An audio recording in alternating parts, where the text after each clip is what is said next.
Os irmãos ficaram com medo do frio, não vocês que estão aqui. O frio espantou alguns irmãos que não estão aqui conosco hoje.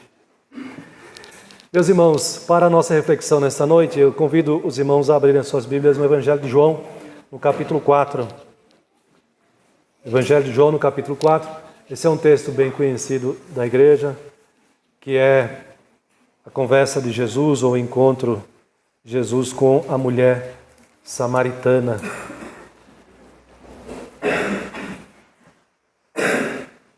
Esse é o texto para a nossa reflexão. Quero extrair desse texto algumas lições que penso serem importantes para nós, para a nossa vida com Deus e a nossa missão aqui neste mundo também. João capítulo 4, do versículo 1 ao 18.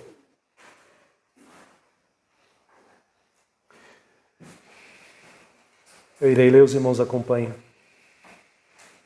Quando, pois, o Senhor veio a saber que os fariseus tinham ouvido dizer que ele, Jesus, fazia e batizava mais discípulos do que João, se bem que Jesus mesmo não batizava, e sim os seus discípulos, deixou a Judeia, retirando-se para a Galiléia.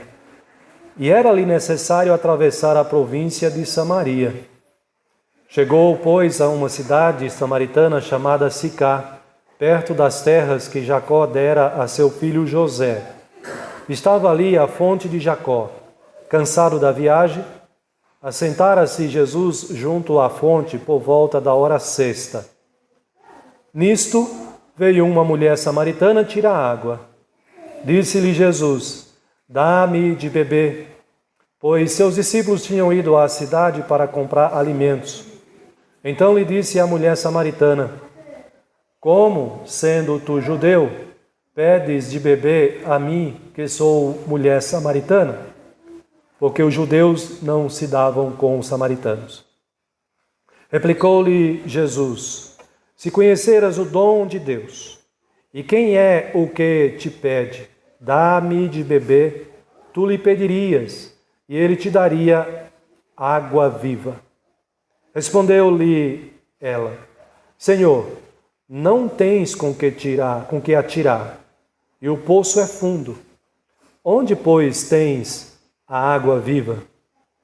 És tu, porventura, maior do que Jacó, nosso pai, que nos deu o poço, do qual ele mesmo bebeu, bem assim seus filhos e seu gado? Afirmou-lhe Jesus: quem beber desta água tornará a ter sede. Aquele, porém, que beber da água que eu lhe der, nunca mais terá sede, pelo contrário, a água que eu lhe der será nele uma fonte a jorrar para a vida eterna. Disse-lhe a mulher: Senhor, dá-me dessa água para que eu não mais tenha sede, nem precise vir aqui buscá-la. Disse-lhe Jesus: vai, chama teu marido e vem cá. Ao que lhe respondeu a mulher: não tenho marido.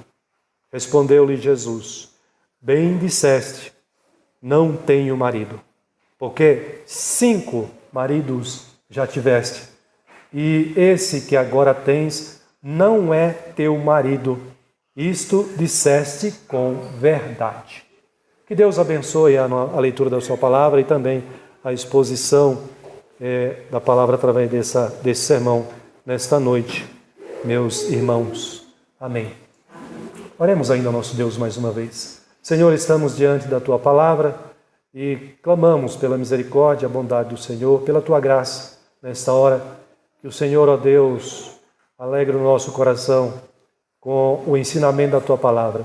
Que o Senhor abra o entendimento, que o Senhor disponha os corações e que o Senhor capacite, ó Deus, a mim que prego a Tua palavra nesta noite também, e que tudo seja para a Tua honra e a Tua glória, em nome de Jesus. Amém. Queridos irmãos, nós temos aqui essa história, essa narrativa do texto, em que mostra para nós esse encontro de Jesus com a samaritana. Ou, na verdade, a samaritana que veio sem saber, sem programar, ao encontro do próprio Jesus Cristo. E eu creio que esse texto nos apresenta lições muito preciosas para nós nesta noite, e eu quero chamar a atenção dos irmãos para esse sentido. Dizendo ou trazendo para os irmãos como tema exatamente o que está aqui no texto. Jesus evangelizando a mulher samaritana. Que lições nós podemos tirar desse ato de Jesus ao evangelizar essa mulher samaritana?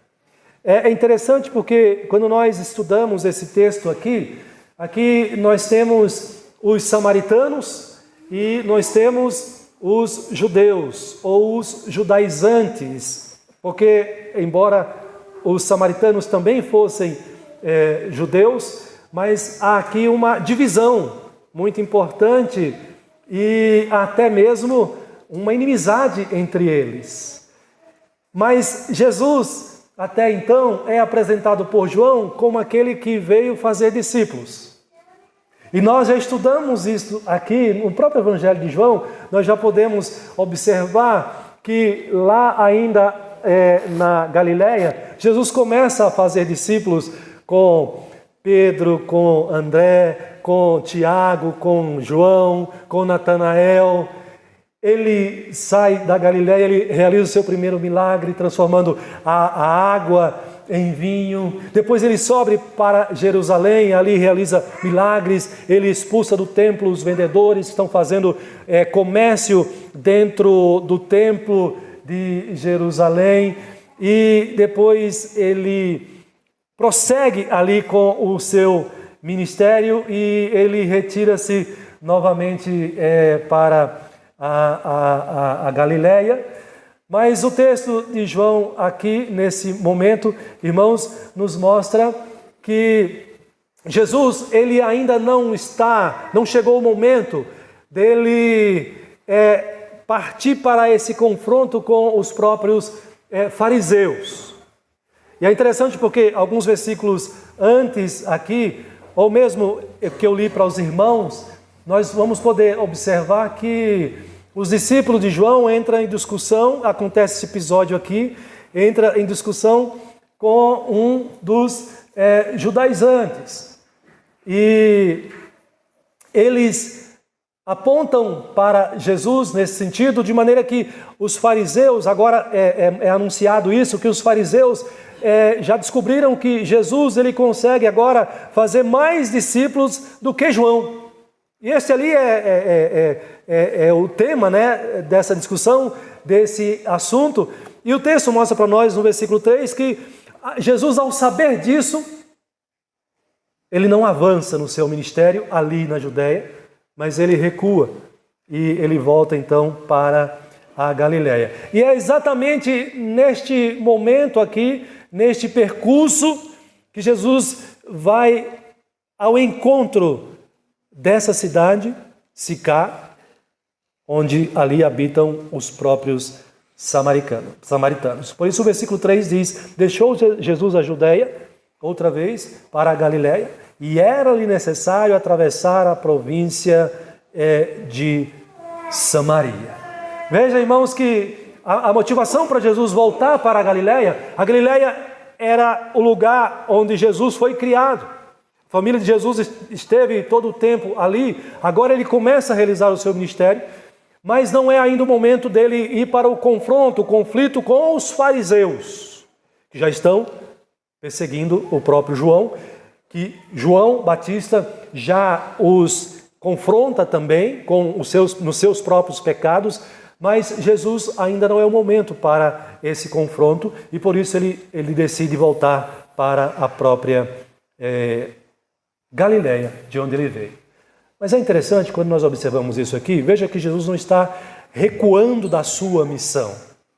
Jesus não está voltando para a Galileia como alguém que foi derrotado, como alguém que está com medo, como alguém que está desanimado, como alguém que vai buscar refúgio na sua própria cidade de origem ali. Jesus toma a decisão de voltar para a Galileia, mas ele volta fazendo missão. Ele volta evangelizando, disposto a pregar, proclamar o evangelho do reino dos céus, disposto a proclamar a sua própria palavra, a ele mesmo, que é o evangelho de Deus, o evangelho encarnado. E então ele encontra essa mulher que vem buscar água nesse horário, um horário sofrível, ao meio-dia, sol escaldante. Por que será que essa mulher vem buscar água, ela sozinha, nesse horário? Por que ela não veio de manhã? Por que ela não veio à tarde, juntamente com os demais que vinham e traziam os seus animais também para dar água, para matar, saciar a sede? Por que ela vem ao meio-dia? Qual a razão disso? Bom, o histórico dessa mulher, o histórico de vida dessa mulher, talvez aponte, explique o porquê que ela vem ao meio-dia. Possivelmente essa mulher, ela não era vista com bons olhos pelos seus vizinhos, pelas pessoas que a conheciam, porque ela tinha uma vida moralmente incorreta, pecaminosa. E muito provavelmente havia uma certa rejeição por parte dos vizinhos, da sociedade, daqueles que ali moravam e conhecia esta mulher também. Mas por que Jesus se interessa por esta mulher? Uma mulher que possivelmente é rejeitada por todos, mas não por Jesus. Por que ele se interessa por essa mulher? Irmãos, em primeiro lugar, nós podemos tirar a primeira lição aqui com respeito à evangelização. Olhando para Jesus aqui evangelizando a samaritana, a mulher samaritana, que lição nós podemos aprender, ou que lições nós podemos aprender? Em primeiro lugar, guarde no seu coração aí, eu faço a sua anotação, é que o evangelho é para todos. A palavra de Deus, o evangelho, não é para uma classe exclusiva.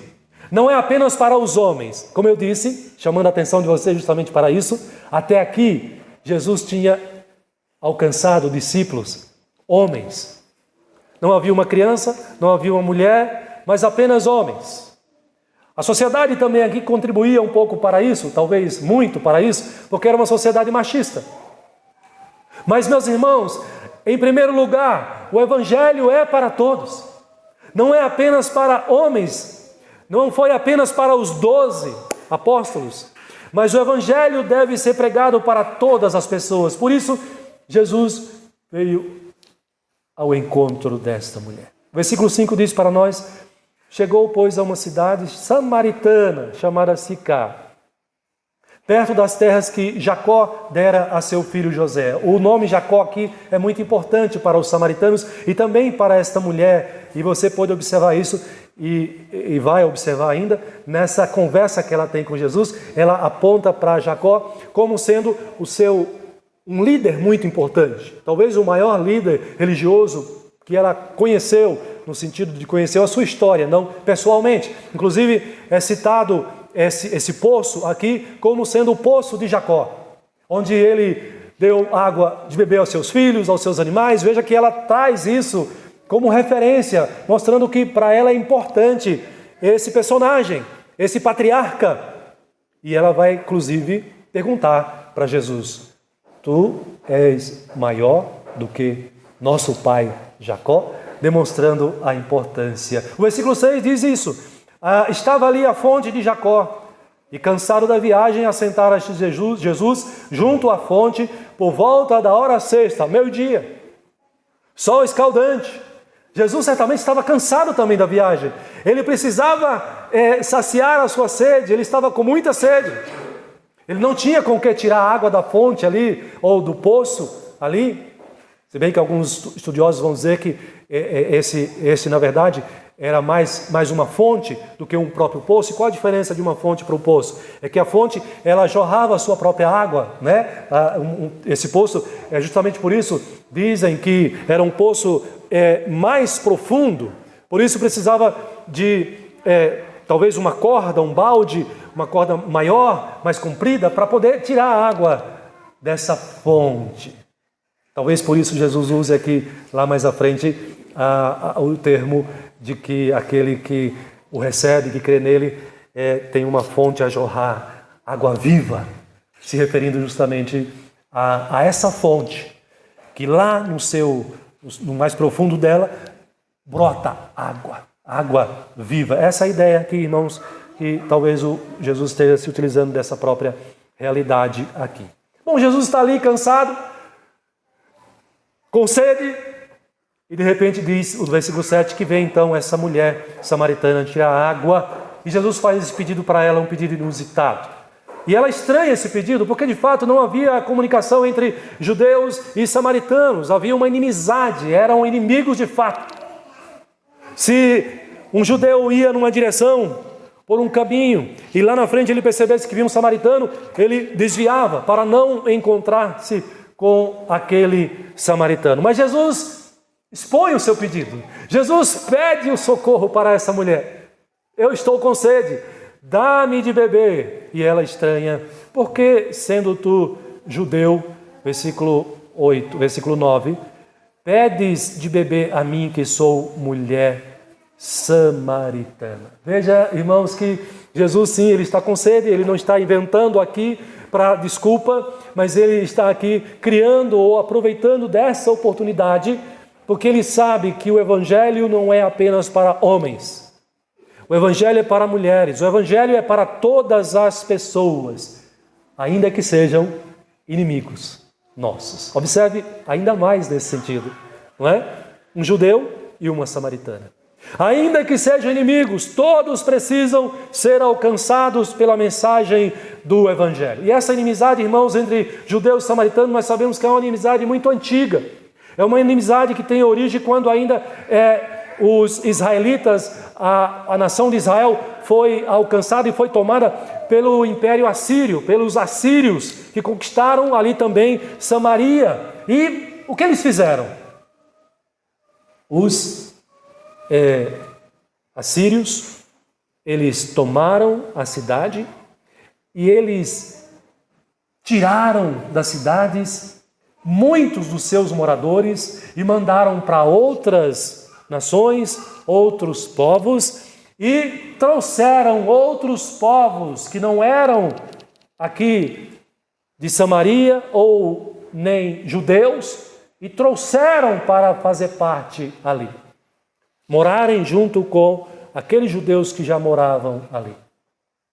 A partir daí, então, houve uma ruptura, uma separação muito mais fortalecida, muito mais visível, entre aqueles que seguiam a religião judaica, os chamados judaizantes, ou, como o autor aqui mesmo se refere, judeus puro sangue. Eles agora não querem mais se misturar, querem mais distância ainda dos próprios samaritanos, porque eles consideram agora os samaritanos como impuros. Habitam no meio deles pessoas de outras nações, pessoas pagãs, pessoas que não adoram ao Deus de Israel, e por isso então começa a haver uma inimizade muito maior nesse sentido. Mas observe, irmãos, que na perspectiva de Jesus Cristo, os samaritanos, por mais que eles sejam considerados como impuros, como imundos, Jesus entende e reconhece a necessidade deles de ouvirem o evangelho, de receberem e conhecerem a pregação, a palavra do Senhor. Por isso então que Jesus vem ao encontro desta mulher, porque o evangelho deve ser pregado para todas as pessoas. E observe, irmãos, qual seria a chance dessa mulher samaritana conhecer Jesus?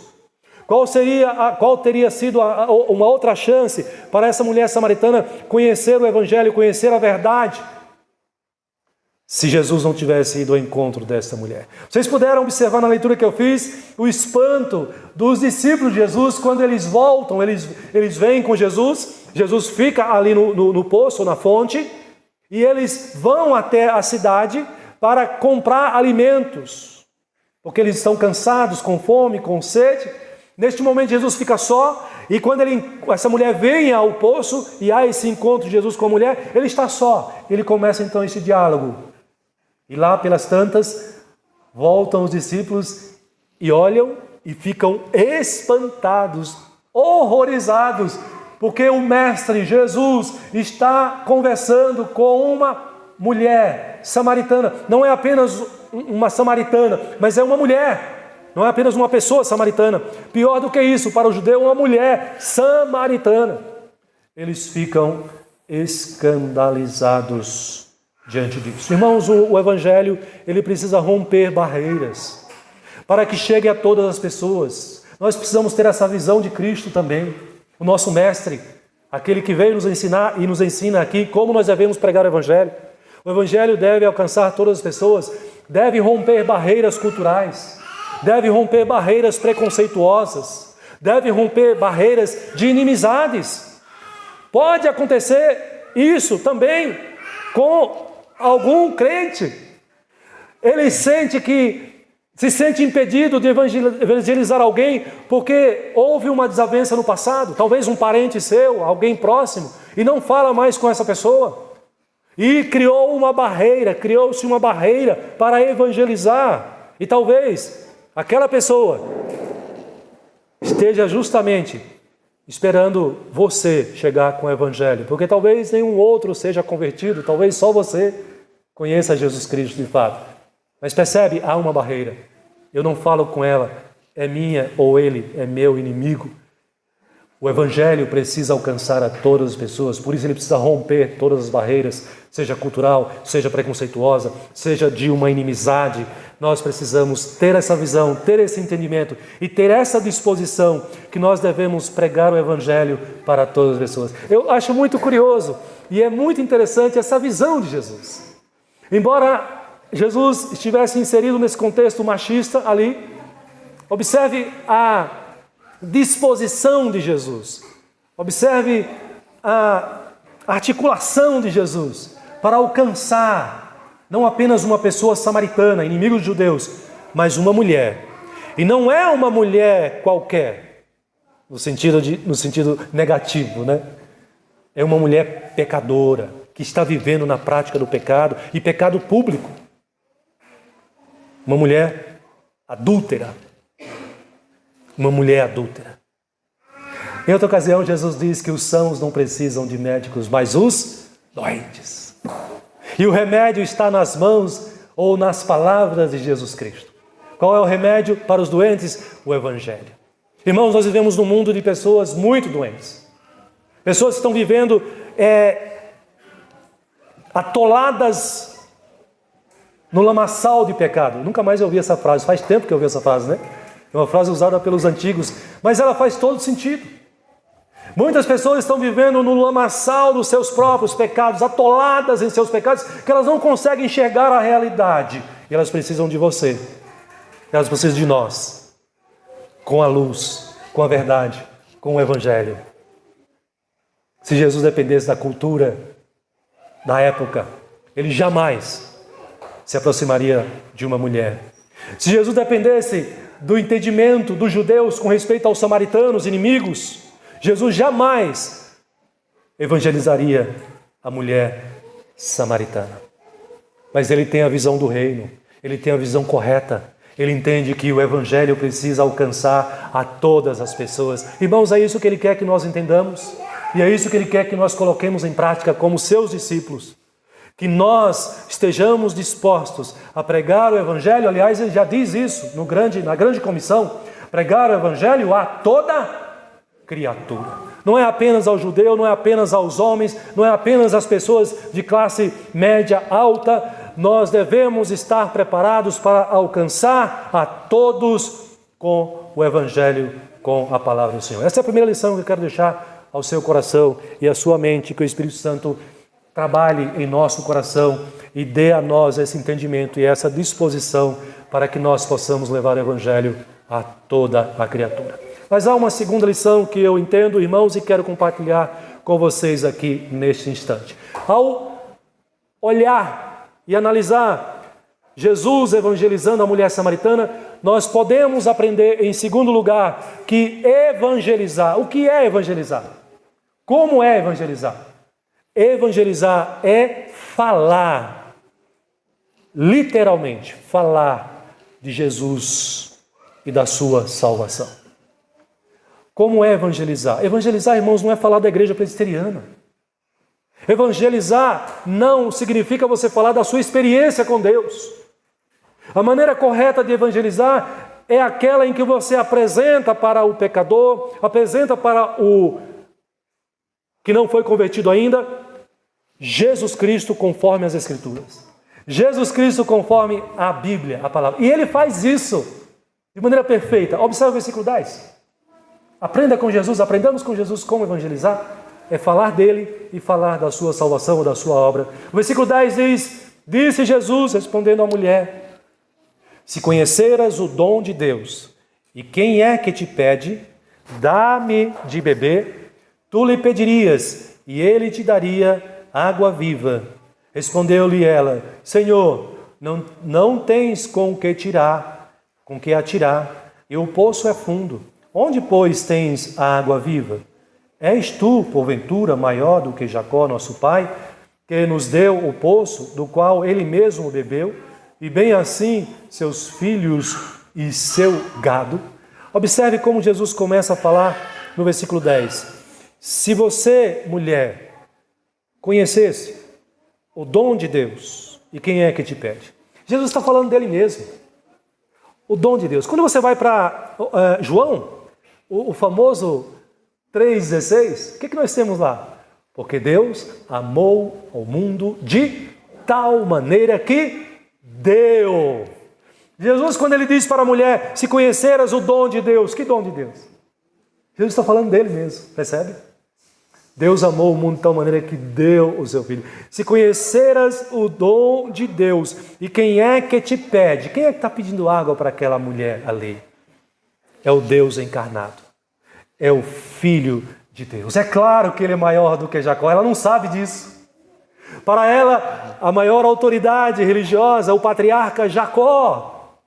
Mas ela não sabe ainda, não tem noção de que ela está diante do Deus encarnado. Ele está diante do Rei dos Reis, do Senhor dos Senhores, daquele que é o Todo-Poderoso, daquele que recebeu das mãos do Pai eterno os céus e a terra. Jesus Cristo domina, dirige e conduz os céus e a terra. É por isso que João, ainda, o texto que nós lemos aqui na liturgia, capítulo 1, versículo 1, vai falar a respeito de quem é este Jesus. No princípio era o Verbo, e o Verbo estava com Deus, e o Verbo era Deus. Evangelizar, irmãos, é falar de Jesus, é anunciar Jesus, é ensinar Jesus. Quem é Jesus para as pessoas neste mundo que não o conhecem? Jesus é o Todo-Poderoso. Jesus é o único Salvador. Jesus é aquele que fez todas as coisas. Ele também é o Criador. Por isso João diz lá no versículo 3, todas as coisas foram criadas ou foram feitas por intermédio dele, e sem ele nada do que foi feito se fez. Quem é Jesus?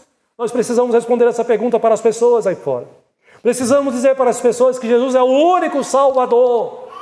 Por isso eles precisam tanto de Jesus. Porque só Jesus pode livrá-las dos seus próprios pecados, não apenas do jugo dos seus pecados, da escravidão dos seus pecados, mas da consequência dos seus pecados, que é o castigo eterno diante da justiça de Deus. Só Jesus. Quem é Jesus? É o único Salvador. Aliás, é este o papel que ele está apresentando aqui, é este a sua missão que ele está apresentando aqui para esta mulher. Ele é o Salvador, por isso ele diz, da água viva, apresentando para esta mulher, quem beber dele, ou seja, ele é a água viva, jamais terá sede. O que é essa água viva? Por que Jesus usa esse termo aqui? Água viva, irmãos, segundo os estudiosos, é uma expressão, uma bela expressão oriental, era muito comum, usada, muito conhecida para a água da fonte. Por isso que eu me adiantei e já falei para vocês que talvez ali não era um poço estéril, mas era um poço do qual brotava uma fonte, uma nascente de água.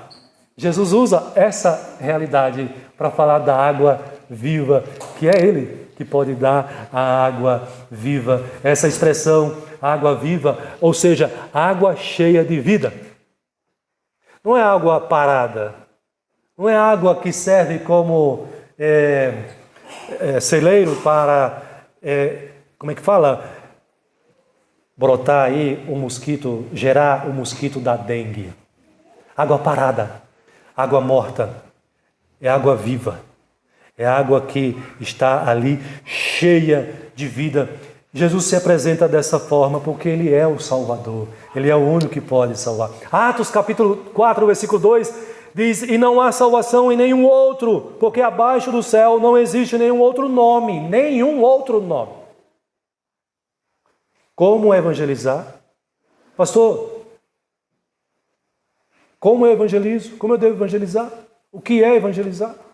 Evangelizar, irmãos, é anunciar Jesus Cristo, é apresentar Jesus Cristo para as pessoas, é dizer quem Ele é falar, por exemplo, e esse exemplo é o exemplo urgente e necessário para o pecador que precisa da salvação, é dizer para ele, só Jesus pode salvar a tua vida. Se Ele não te salvar, você continuará condenado, separado de Cristo, de Deus, e viverá no sofrimento eterno. É por isso que Jesus, com toda a propriedade, irmãos, versículo 13 aí do nosso texto, acompanhe com seus olhos, Jesus vai dizer assim, o texto vai dizer assim, afirmou-lhe Jesus, quem beber desta água, da água ali do poço, da fonte, tornará a ter sede.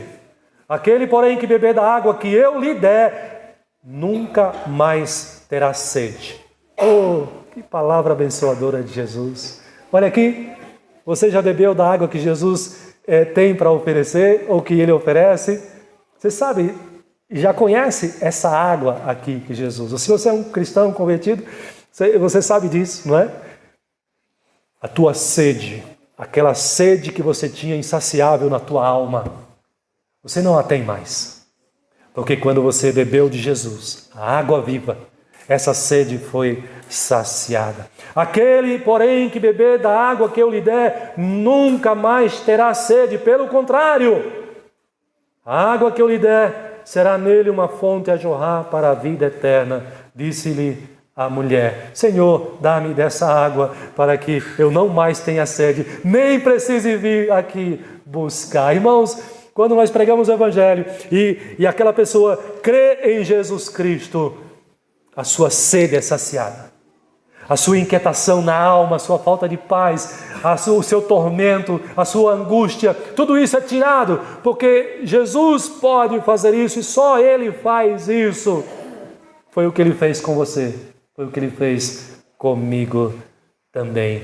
Todo aquele que recebe a Jesus como seu Senhor e seu Salvador, tem a sua sede, a sede da alma, não é a sede da água, H2O, mas é a sede daquilo que é eterno, que só Jesus pode oferecer. Eu já falei para vocês aqui quando eu era pré-adolescente, porque a minha conversão foi por volta dos 10 anos ali, 10, 11 anos, e eu lembro que naquela época se falava bastante, hoje em dia eu nunca mais ouvi falar essa frase, mas se usava essa frase para falar para as pessoas fora da igreja, fora de Cristo, dizendo, olha, você tem um vazio, mas é um vazio tão grande, mas tão grande, que só Jesus pode preencher. Só Jesus. Você tem uma sede, mas é uma sede tão grande, é uma sede tão insaciável, que só Jesus, um milagre, pode satisfazer a tua sede. Mas você reparou que o texto diz aqui uma outra coisa importante? Jesus diz, olha, você vai ter a sua sede saciada, mas aquele que beber da água que eu lhe der, ele vai ser transformado. O que vai acontecer? Um milagre vai acontecer. Não apenas a sua sede será saciada, mas ele será uma fonte a jorrar. Uma fonte, como que uma fonte de água viva a jorrar para a vida eterna. O versículo, na sequência, vai dizer isso, né? Aquele que tem a sede saciada, ele é saciada a sua sede constantemente por meio da fonte, que agora jorra sem cessar. O que significa isso? O que significa essas palavras de Jesus aqui? Eu vou ainda voltar a isso aqui lá no final, mas eu já adianto para vocês aqui. Aquele que é evangelizado, que aceita o Evangelho, que crê em Jesus Cristo, ele é salvo. Mas ele não apenas é salvo, mas ele agora também tem condição de levar esse Evangelho adiante. É uma fonte a jorrar, por isso ele diz, para a vida eterna. Então, irmãos, o que é evangelizar? Nós podemos aprender aqui com Jesus, evangelizando a mulher samaritana. Em segundo lugar, que evangelizar é falar de Jesus e da sua salvação. É falar de Jesus e da sua obra. Uma terceira lição para os irmãos, aqui, ainda olhando para Jesus nessa ação ou nessa evangelização da mulher samaritana. Em terceiro lugar, irmãos, evangelizar é confrontar o pecador nos seus pecados, visando o arrependimento. Não tenha dúvida nenhuma de que quando você evangeliza alguém, se é da forma correta, se é falando da luz que é Jesus, não tenha dúvida nenhuma que a pessoa que está sendo evangelizada por você, em algum momento, essa pessoa será confrontada, os seus pecados serão confrontados. Ela será levada a ser colocada diante dos seus pecados e a olhar e a entender como e quão graves são os seus pecados diante de Deus para ela mesma. Então, irmãos, em terceiro lugar, evangelizar é confrontar o pecador nos seus pecados com o objetivo de que ele seja levado ao arrependimento. Olha o versículo 16. Jesus, depois de já ter conversado, o diálogo ter avançado com essa mulher, ele dá aqui como que uma ordem ou um pedido para essa mulher. Ele diz: vai chamar teu marido e vem cá. Jesus não faz isso de maneira uma coincidência. Jesus, quando resolve voltar para Galiléia, desde o início, ele não volta sem um propósito. Ele quer alcançar os samaritanos. Quando ele fala isso aqui para essa mulher também, ele não fala porque ele não tem mais o que dizer. Mas ele tem um propósito, tem um objetivo. Ele quer trazer à luz os pecados dessa mulher. Não para que ela seja humilhada, não para espizinhar essa mulher, mas por causa de uma coisa muito importante. Só pode haver salvação na vida do pecador se houver antes o arrependimento.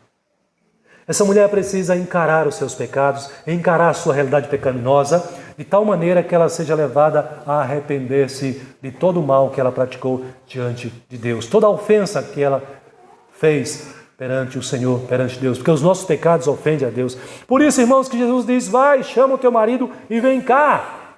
E o que ela respondeu para Jesus? Pelo menos aqui ela foi sincera, né? Ela não mentiu. Ela disse: não tenho marido. E Jesus confirma que ela falou a verdade. Ele diz: bem disseste, não tenho marido. Por quê? Jesus conhecia. O Espírito Santo o iluminou e o capacitou a conhecer o histórico daquela mulher. Jesus conhece a realidade de todo ser humano. A nossa realidade e a realidade dos que não foram convertidos ainda, dos que não aceitaram e não aceitam ainda o seu evangelho. Jesus conhecia a realidade desta mulher aqui, irmãos, e por isso ele quer alcançá-la. Ele já apresentou o evangelho, já apresentou a salvação. Ele já, agora neste momento, ele confronta então esta mulher com os seus próprios pecados, porque ele quer alcançar essa mulher com a sua salvação, com o seu evangelho, e ele quer fazer uma evangelização completa. A obra completa na vida desta mulher. Irmão, Jesus não faz o trabalho pela metade, né? Então ele faz aqui a obra de maneira completa. Ele confronta com os pecados. Irmãos, isso é muito importante e muito necessário. Nós precisamos ser confrontados com os nossos pecados. Nós que já somos convertidos, nós devemos orar a Deus e pedir: Senhor, me ilumina. Mostra os pecados que eu ainda estou praticando, que às vezes eu nem tenho consciência. Mas para quê? Para que haja arrependimento, para que eu coloque os meus pecados diante do Senhor e seja tratado, e eu não siga num caminho pecaminoso ou numa prática pecaminosa que não agrada ao Senhor, que entristece o teu Espírito Santo. Quando o Evangelho é levado às pessoas são confrontadas dos seus pecados. Por quê, irmãos? Porque o Evangelho é luz, porque o Evangelho é a verdade, porque o Evangelho é o próprio Cristo encarnado. E diante do Evangelho, diante da verdade, os pecados não podem ficar escondidos, são trazidos à luz, são expostos, e o pecador deve ser confrontado para que haja arrependimento. Veja que é isso que Jesus está fazendo com essa mulher aqui nesse texto, porque Jesus diz para ela, Jesus expõe a realidade dela, não com o propósito de humilhá-la. Jesus diz: olha, é verdade o que você diz, porque 5 maridos você já teve. E este que você tem agora não é teu. O que significa, irmão? Se ela está morando com alguém, se ela está se relacionando com alguém que não é seu marido, o que é isso? Que pecado é esse? Adultério. Então ela é exposta, ela é confrontada em flagrante adultério. E talvez tenha sido por isso, como eu já disse para os irmãos, que ela vinha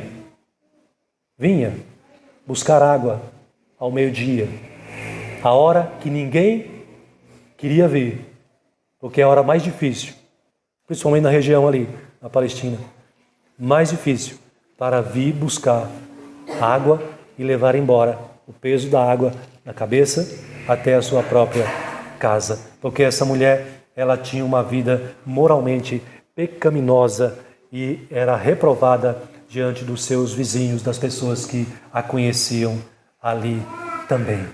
Observe, o pecado, o Evangelho faz isso conosco. A palavra quando é pregada, a palavra quando é lida, quando você reflete na palavra do Senhor, quando você medita na palavra do Senhor, né? Eu não gosto muito de usar o termo medite, né? Porque lembra sempre daquela meditação que não tem a ver com a reflexão, né? Você usar realmente sua mente, o seu pensamento, refletindo na palavra do Senhor, no Evangelho, e o Evangelho confrontando você com os seus pecados. Quanto mais o crente lê a Bíblia, quanto mais o Evangelho alcança as pessoas, mais os seus pecados são confrontados e levados ou expostos, né, diante da luz que é o Evangelho. Por isso que Jesus vai dizer lá em João 3,20, aqui mesmo no Evangelho de João, que ele vai dizer assim: pois todo aquele que pratica o pecado aborrece a luz e não se chega para a luz, a fim de não serem arguidas as suas obras. Quem pratica a verdade aproxima-se da luz, a fim de que as suas obras sejam manifestas, porque feitas em Deus. Atos capítulo 2, 38, Pedro diz isso para os judeus ali na sua grande pregação. Ele diz: arrependei-vos e cada um de vós seja batizado em nome de Jesus Cristo para a remissão dos pecados e recebereis o dom do Espírito Santo. O que Pedro está fazendo aqui? Pedro tinha pregado o Evangelho. O Evangelho é um chamado ao arrependimento. A luz da palavra do Senhor é uma convocação ao arrependimento. Talvez seja por isso, irmãos, um talvez irônico aqui, que o mundo, e aí eu falo agora de mundo, mas me refiro no contexto do mundo pecaminoso, não tenha apreço pela Bíblia. Talvez seja por isso que as pessoas que vivem deliberadamente na prática do pecado, elas são anticristãs, antiprotestantes, anti-evangélicos. Porque quando você se aproxima e o Evangelho está em você, está na sua mente, no seu coração e na sua conduta, nas suas palavras também. Quando você se aproxima e se relaciona com pessoas que vivem deliberadamente e amam os seus pecados, você é a luz. Você tem a luz que é também o Evangelho. E essa luz está em você porque você conhece.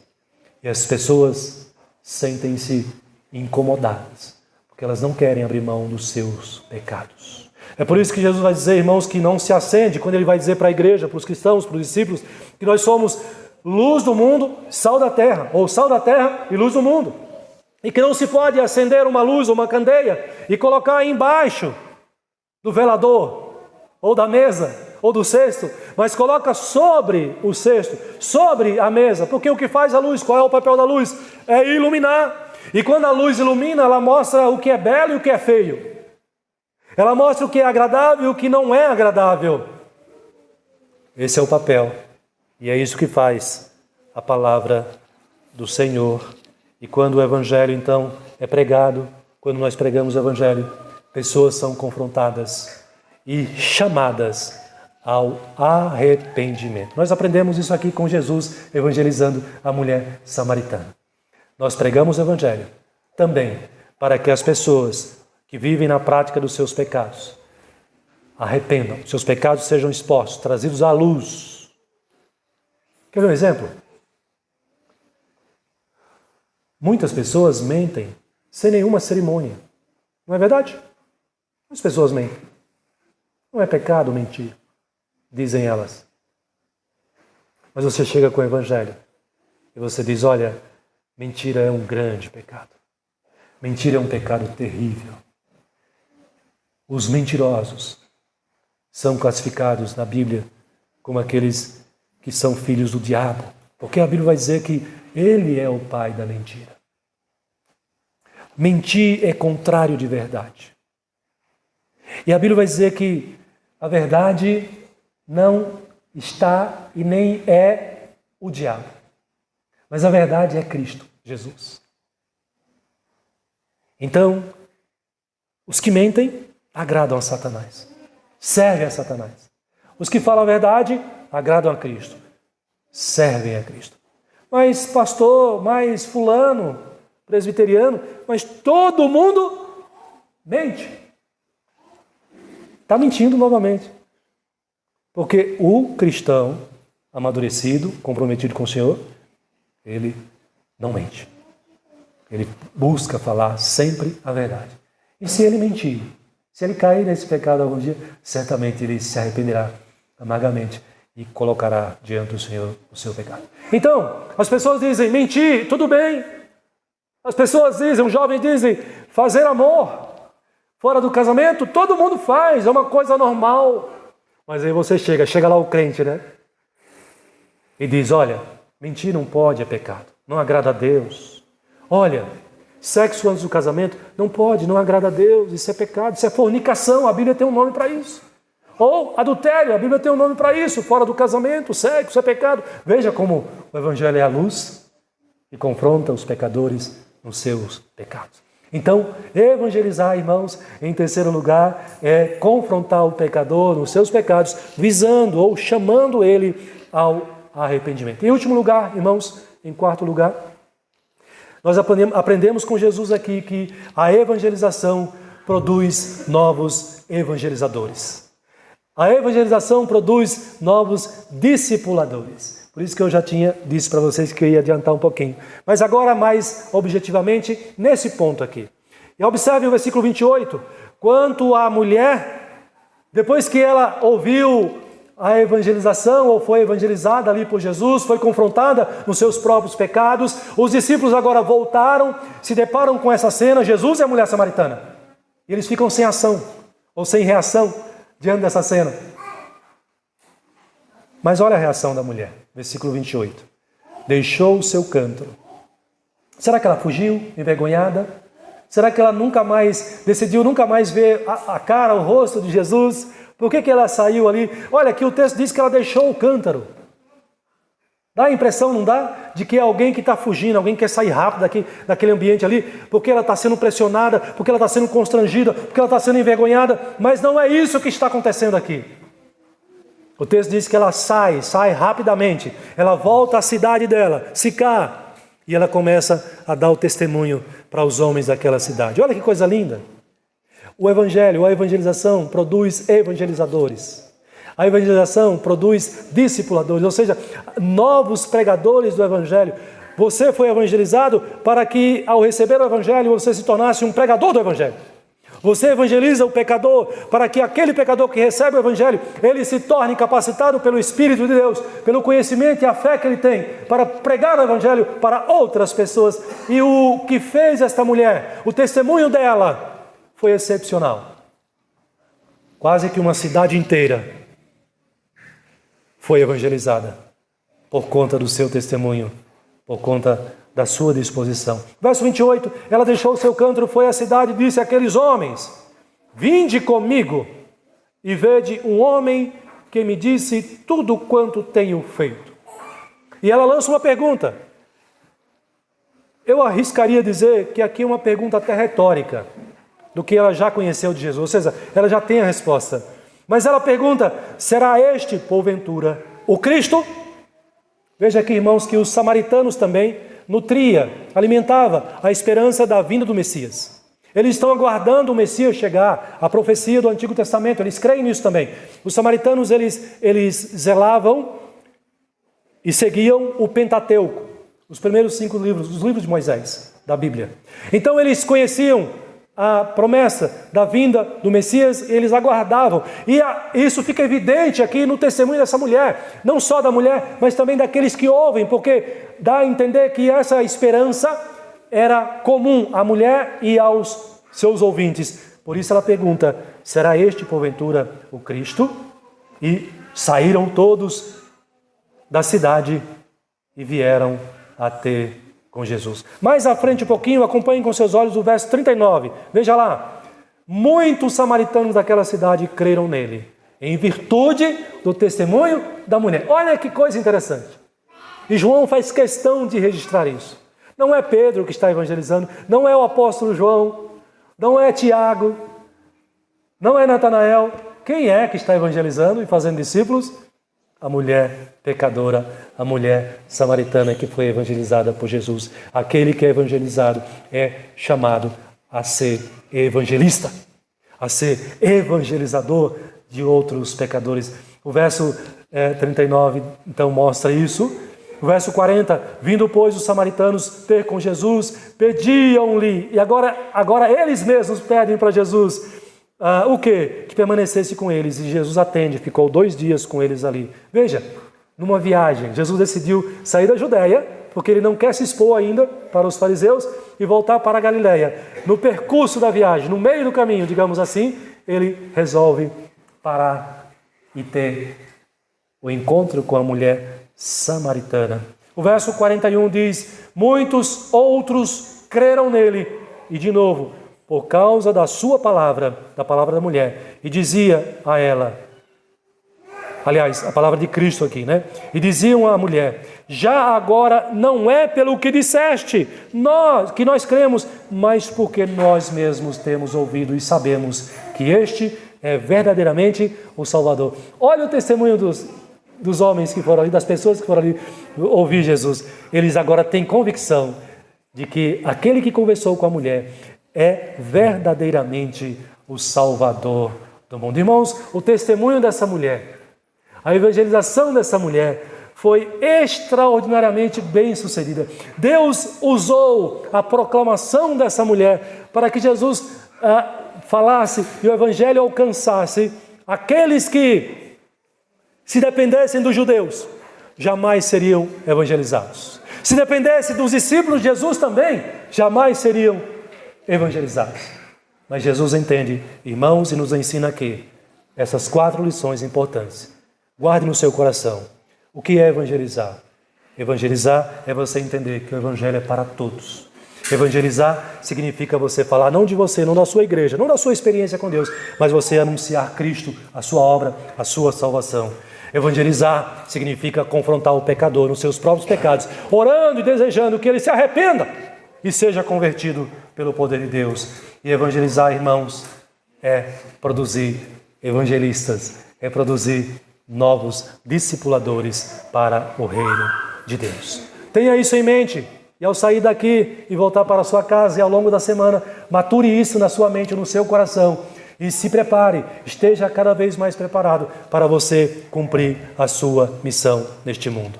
Ide por todo mundo e pregar o evangelho a toda criatura. Amém.